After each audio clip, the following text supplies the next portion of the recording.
고린도후서 4장 16절 말씀부터 18절까지 짧으니까 다 같이 읽으시겠습니다.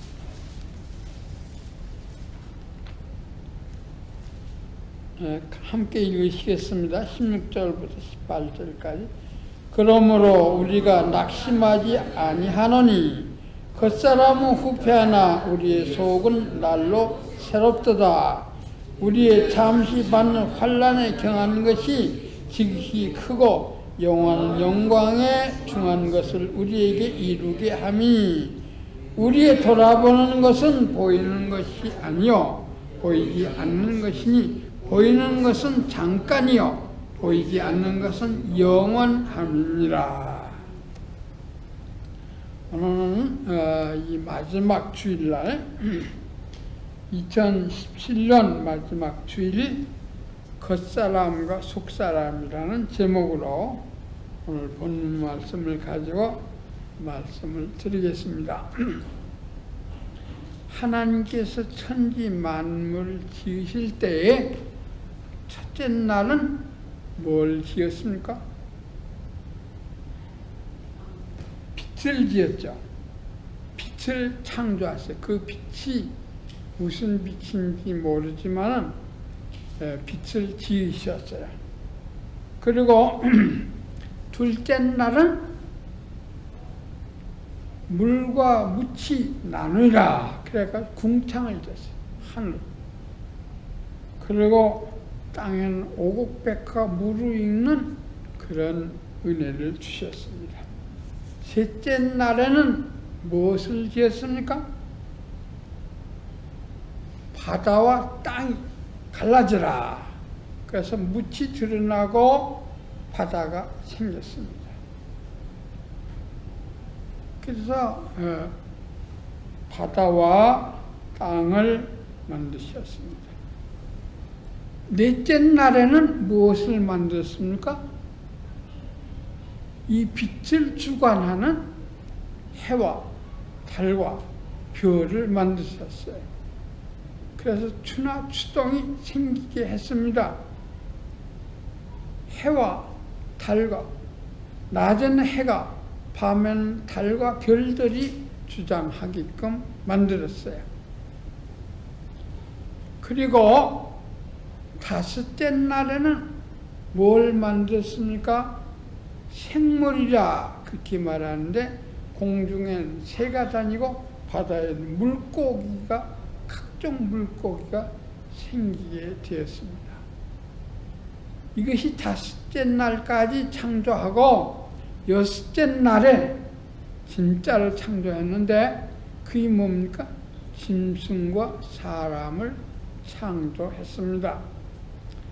근데 이제까지는 말씀으로 다 만드셨지만 여섯째 날 짐승과 사람은 하나님이 손으로 빚었다고 했어요. 못 가지고 흙으로 가지고 빚어서 짐승과 사람을 만들었습니다. 근데 짐승과 사람을 흙으로 만드는데 사람을 또 따로만, 사람에겐 이 코에다 생기를 불어넣었다. 그런데 다른 데 보니까 그것이 하나님의 형상이라 그렇게 설명이 됐습니다. 그래서 짐승과 사람이 갈라지게 하고, 이 사람으로 하여금 만물의 영장이 되어 생기, 하나님의 생기, 하나님의 형상을 덧입혀 준 사람으로 온 세상 만물을 다 다스리게 했던 것입니다. 그래서 사람은 하나님의 창조 피조물 가운데 별과 같이 빛나는 정말 아름다운 사람이 되었습니다. 저와 여러분은 하나님의 생기, 하나님의 형상대로 지음을 받은 인간입니다. 그래서 사람이 하나님을 깨닫지 못하게 되면은 뭐가 같이 삽니까? 짐승과 같이 살게 되는 거예요. 짐승과 똑같이 먹어야 살고 먹어야 살기 때문에 애를 쓰고 그러다가 죽습니다. 죽으면 어디로 돌아가요? 우리 육체는 똑같이 흙으로 돌아갑니다. 여러분 전도서 3장에 보면 21절에 보면 하나님께서 사람은 위로 올라가고 짐승은 땅으로 내려간다 그렇게 말했어요. 그 위로 올라간다는 말이 무슨 말이에요? 왔던 곳으로 돌아간다고요. 하나님께로부터 왔으니까 사람의 영혼은 속사람은 저 하나님께로 가고 또 이 육체는 흙으로 돌아간다. 그래서 저는 충현교회에 있을 때에 많은 사람들 이장도 해보고 장례도 해봤습니다. 이장할 때 그 무덤을 파보면 다 흙이 됐어요. 흙이 다 돼서 그 흙이 색깔이 있어요. 붉으스러움한 색깔이 되는데 그것은 왜 그러냐면 인은 인, 황은 황. 이거 다 원소가 거기다 포함되어 있어요. 여러분 사람이나 짐승은 흙으로 빚었기 때문에 흙으로 돌아가라. 그래서 우리 하나님께서 말씀하시기를 뭐라고 했습니까? 그러니까 창세기 3장 19절에 보면 아담이 범죄해서 하나님이 아담을 저주할 때 그렇게 말했어요. 네 얼굴에 땀을 흘려야 식물을 먹고 필경 흙으로 돌아가리니 그 속에서 네가 취함을 입었습니다. 사람이 아담의 범죄 아래 태어났기 때문에 산다는 것이 고생이에요. 여러분 땀을 흘리지 않으면은 고생을 하지 않으면은 먹고 살 수가 없어요. 이 육체는 먹어야 살거든요. 먹어야 사는데 먹으려니까 어떻게 해야 돼? 땀을 흘려야 돼. 땀을 흘린다는 고생한다는 얘기예요. 저 땅은 엉키를 내고 짐승도 사나워져 이사해서 천국에 난 거예요. 짐승도 사나워져서 사자가 막 사람을 잡아먹고 그거 싸워야 돼요. 그래 이런 고생 저런 고생 여러분 인생 나면서부터 죽을 때까지 고생으로 일관되어 있어요. 그 왜 그래요? 하나님이 아담이 범죄했을 때 저주했기 때문에 그런 거예요. 그리고 필경은 내가 흙으로 왔으니 흙으로 돌아가라. 여러분 우리 육체는 흙으로 돌아가는 거예요. 그러면 뭔만이 하나님께로 갑니까? 속사람. 하나님께로부터 온 생기, 하나님께로부터 온 영혼, 그거는 바로 하나님께 돌아가고 우리 육체는 흙으로 돌아가는 겁니다. 그래서 겉사람, 속사람. 바울은 그걸 다 알고 있어요. 그래서 이 고생, 바울은 달래 고생하는 거 옆에 사람이 말을 그렇게 많이 해요. 그 말을 자기에 대해서 비방을 많이 해요. 그래서 여기 11절에 보니까 그러므로 우리가 낙심하지 아니하노니 그 위에 말을 받아 하는 거예요. 왜 그러냐면 가짜라는 거예요. 바울들은 가짜래요. 가짜 사도래요. 그래 그 기말하면서 겉사람 후패하나 우리의 속은 날로 새롭다. 비방을 받으면 받을수록 나는 외로우니까 하나님께 더 매달린다고요. 그 겉사람은 풍화작용을 만난 모든 물질체니까 우리의 겉사람은 빨리 늙어요. 빨리 고생을 많이 하고 신경을 많이 쓰니까 빨리 늙고 후패하는 거예요. 다 이렇게 낡아지는 거예요. 그렇지만 하나님을 아는 사람은, 영혼이 있는 사람은, 생기가 있는 사람은, 하나님의 형상대로 지음을 받은 것을 아는 속사람은 날로 새로워진다. 왜? 하나님께 더 가까이 가니까. 그러면서 하는 말입니다. 우리의 잠시 받는 환난에 경하는 것이 지극히 크고 영원한 영광에 중한 것을 우리에게 이루게 함이니.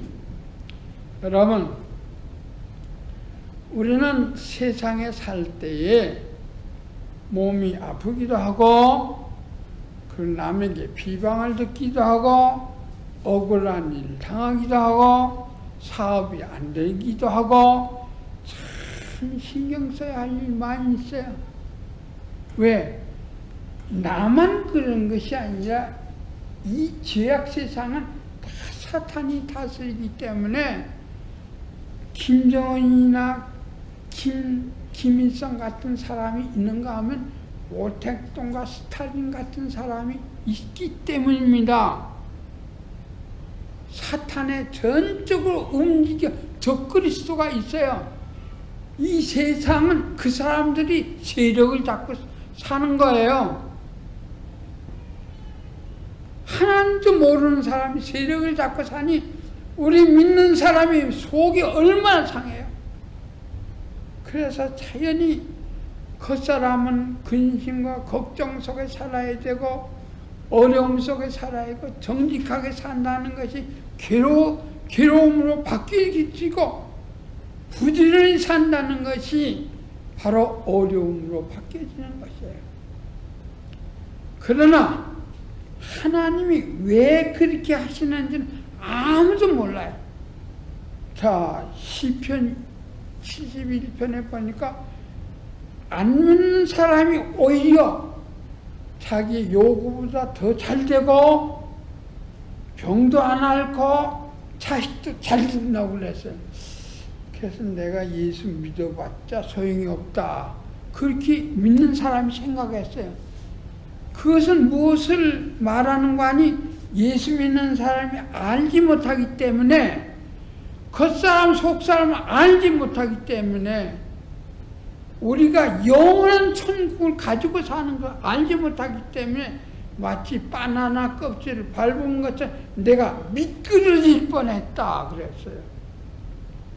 근데 어느 날 갑자기 다 죽어서 하나는 지옥에, 하나는 천당에 가요. 왜 그래요?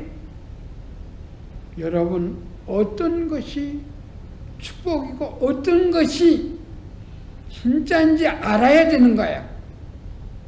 지식을 쫓아 믿지 아니하는 그 유대인이라 그랬는데, 유대인은 하나님을 공경한다고 하면서 예수는 반대해요. 그 지식이 아니에요. 하나님은 예수 그리스도를 통해 구원하게끔 돼 있지, 예수를 모르는 사람은 그건 한번 노력해도 자기 선이나 자기 노력이나 무엇으로도 하나님은 인정 안 해요. 하나님 인정하는 거 딱 하나 있어요. 그게 뭡니까? 예수 그리스도예요. 그래서 아담이 범죄했을 때 예수 그리스도를 상징한 짐승을 잡아가지고 가죽 옷을 입혀서 그 부끄러움을 가려줬어요. 왜 아벨이 제사를 받고 가인의 제사는 안 받았습니까? 아벨의 제사는 예수 그리스도를 상징한 피가 있었어요. 그리고 가인은 곡식만 드렸어요. 그래서 태어나길 잘해야 돼요. 우리가 생각할 때 가인은 농사를 지었으니까 곡식을 드렸고, 아벨은 양을 키웠으니까 양을 드렸지, 이렇게 생각하면 안 돼요. 하나님의 법은 피 흘림이 없으면, 여기 히브리서에 그래서 피 흘림이 없으면 죄사함이 없느니라. 예수님 오기 전에 예수님을 상징하는 짐승을 잡아서 하나님께 드리라고 했어요. 왜 피를 흘려야 됩니까? 피는 생명이기 때문입니다. 그래서 예수 오기 전까지는 바로 짐승의 피로 아벨이 제사를 드려서 하나님을 기쁘시게 했어요. 하나님이 그 제사를 제물을 받았어요. 그래서 하나님이 그를 의롭다고 한 거예요. 예수 그리스도 안에서만 우리가 의로워진다는 걸 알아야 돼요. 예수 그리스도를 믿는 사람은 반드시 생활이 달라져야 돼요. 그게 믿음의 증거예요. 믿음이 있다는 증거예요. 옛날이나 지금이나 똑같이 생활이 변화가 없으면 날마다 달라지지 않으면 그 사람 지금 믿는 건지 안 믿는 건지, 지금 택함 받은 사람인지 택함을 받지 못한 사람인지 알 수가 없어요. 누구처럼? 에녹처럼. 그는 살았을 때 하나님이 계신 것과 하나님을 부르는 자에게 상급 주시는 꼭 믿었다고 그랬어요. 그래서 하나님 앞에 상 받기 위해서 열심으로 삶이 바뀌었어요. 그리고 누구처럼 돼야 됩니까? 에녹처럼, 노아처럼 돼야 돼요. 노아는 아무것도 모르지만은 하나님 방대를 지어라 약속. 내가 구원하마. 너와 내 집을 구원하마. 그렇게 그 말 믿은 거예요. 여러분, 예수를 통해서 하나님이 구원한다고 약속을 얼마나 많이 했습니까? 성경 전체가 그리스도에 대해서 말씀하고 있는 거예요.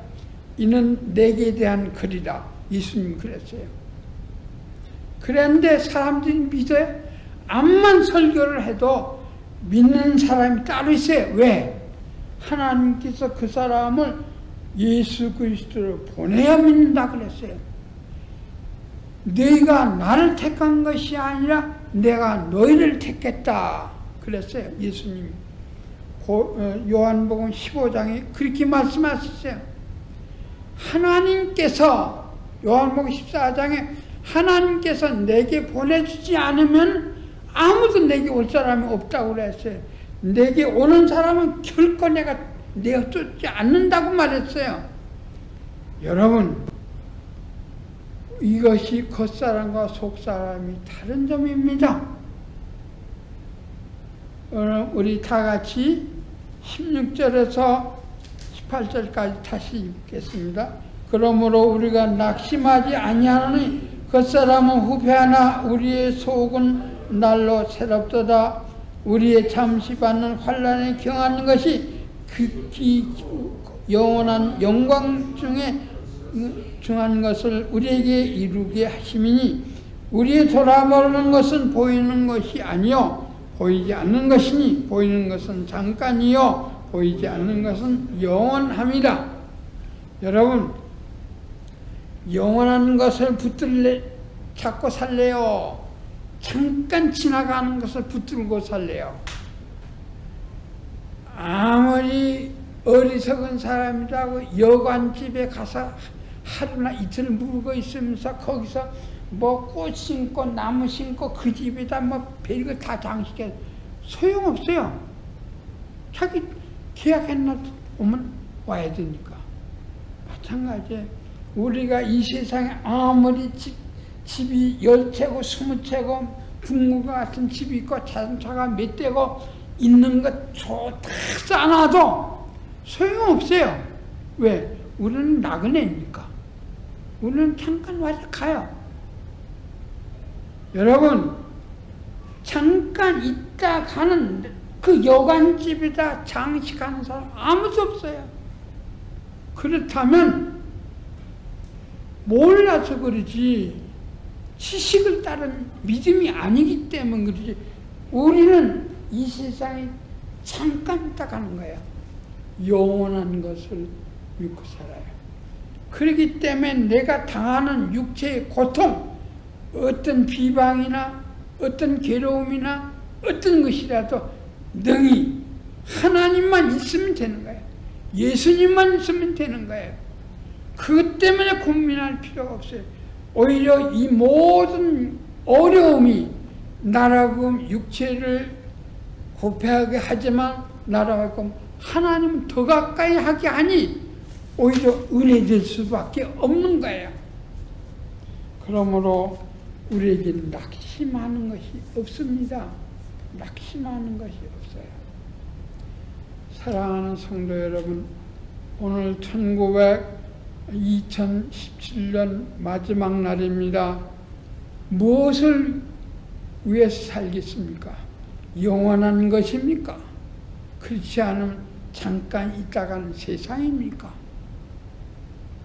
여러분, 세상에서 당하는 고난을 그렇게 억울하다, 힘들다 그렇게 고민하지 마시기 바랍니다.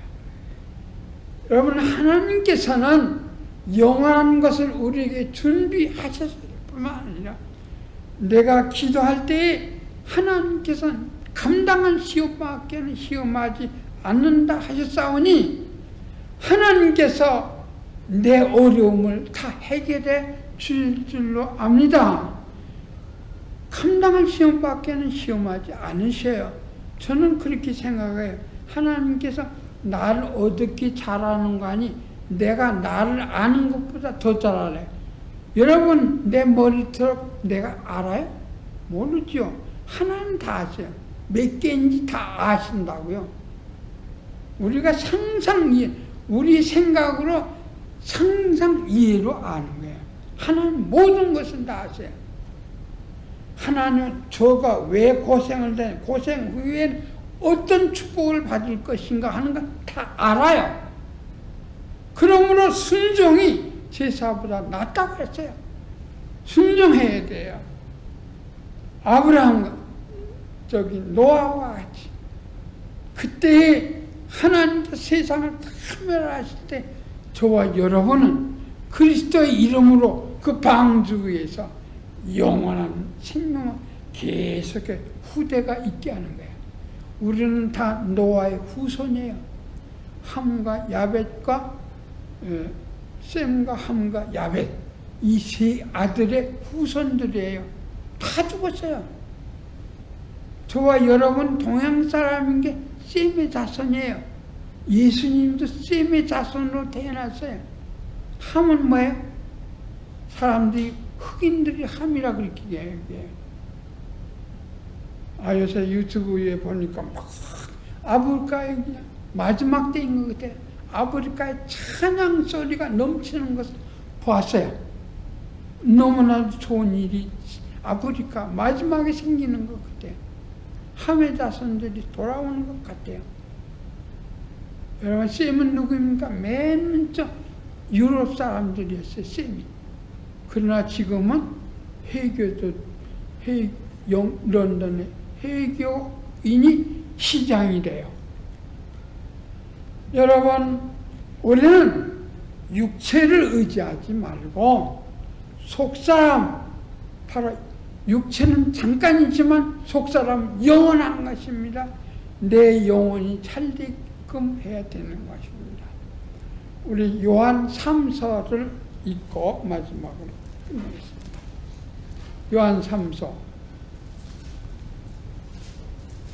유다서 전에, 계시록 전에 요한 3서 1절 2절 다 같이 큰 소리로 읽겠습니다.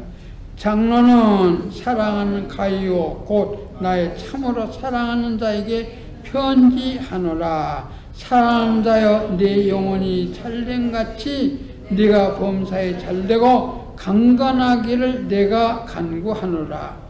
이것이 요한 사도의 마지막 축복이에요. 첫째 뭐예요?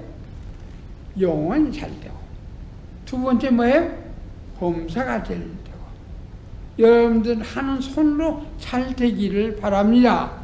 그리고 뭐예요? 셋째로 육체가 강건하여 하나님 맡긴 일 열심히 하는 거예요. 이것이 축복의 3단계입니다. 영원히 잘돼야 돼요. 영혼은 영원히, 속사람은 영원히 거하는 주의 이름이기 때문에 아무리 세상에서 잘 산다고 하더라도 영혼이 잘 되지 않으면 영혼이 잘 되지 않으면 그 사람은 실패자인 것을 아시기를 바랍니다. 저 여러분은 그리스도 안에서 영혼이 잘 되기를 바랍니다. 그리고 여러분들이 손으로 하는 일 잘해서 나를 호화롭게 하는 것이 아니라 다른 사람 구제하고 하나님께 바치고 그렇게 하라고 물질 주는 거예요. 금가락지, 은가락지, 귀걸이, 코걸이. 여러분 이스라엘이 망할 때 이사야서 3장에 보니까 이스라엘이 망할 때 21가지의 장식품이 있더라고요. 이사야는 히스기야가 딱 죽고 나니까 문하세 때 선고받은 거예요. 이스라엘이 바벨론으로 갔어요. 다시 기회를 줬지만 그래도 다시 범죄해서 느헤미야와 개운동했지만 예수님 때 얼마나 부패했습니까? 그때 예수님 오셨어요. 지금이 그때인 줄 아시기를 바랍니다. 노아의 때와 같고 소돔의 때와 같습니다. 물과 불로 멸망받을 그때처럼 지금이 죄악이 관영한 때입니다. 여러분, 우리는 속사람, 영원히 사는 속사람이 강건하기를 바랍니다. 그래서 이 땅에서 우리의 범사가 잘되고 육체가 강건해서 하나님의 일 더 많이 하시기를 주의 이름으로 축원합니다. 기도하시겠습니다.